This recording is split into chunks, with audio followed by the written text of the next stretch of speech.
brings up when we meet with the governor every week in Big 3 meetings, and it has been a priority for them as well. I am just, as I said, the leadership from the members, House and Senate, on this issue to find the solutions, not just give you soft talking points, but to find the solutions, I think is one of the, it's a complicated piece of legislation. And this was one of the more difficult legislative approaches that needed to be seen in a while.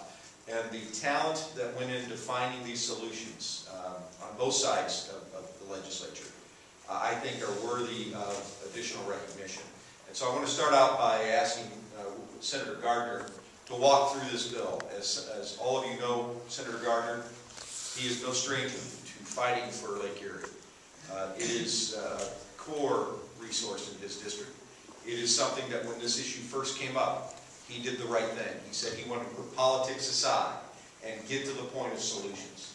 And that leadership is something that both Democrats and Republicans have recognized in his area of the state.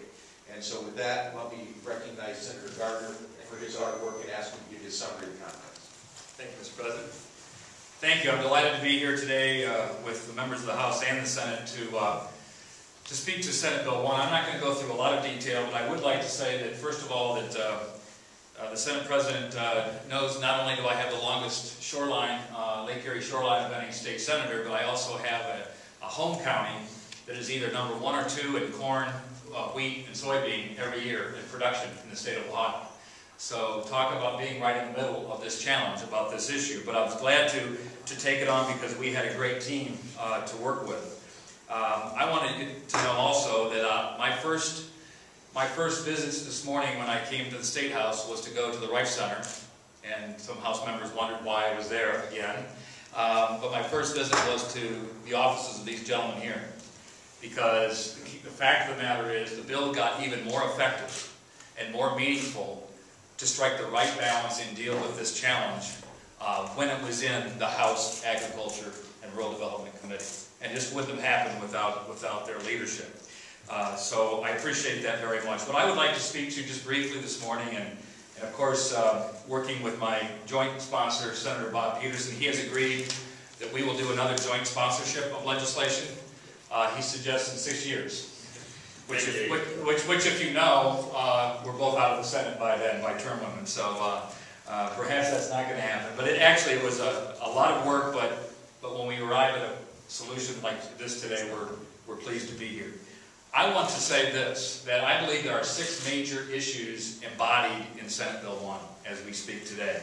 And really only 2 of them deal with agriculture standards. Only 2 of them. This is a more comprehensive bill than perhaps some have suggested so far. We do talk about the ban on the spreading of manure and fertilizer in frozen, saturated, and snow-covered ground. We know about that. We know about the fact that now that we have the so-called manure loophole, transferring manure from large farms to other agriculture property now is dealt with effectively in this legislation. Those are the 2 key agriculture pieces that I think have generated some interest. But let's also speak to the open lake disposal of dredge materials. Was restored in an effective way in Senate Bill 1. The monitoring of wastewater plants is not all about agriculture. All of us have said that throughout this process. And to monitor wastewater plants and to get their phosphorus loading under control is also very important to our state. This new coordinator of harmful algae management and response deals specifically with drinking water, deals with protecting our drinking water with our wastewater plants and our drinking water quality plants in northern Ohio particularly.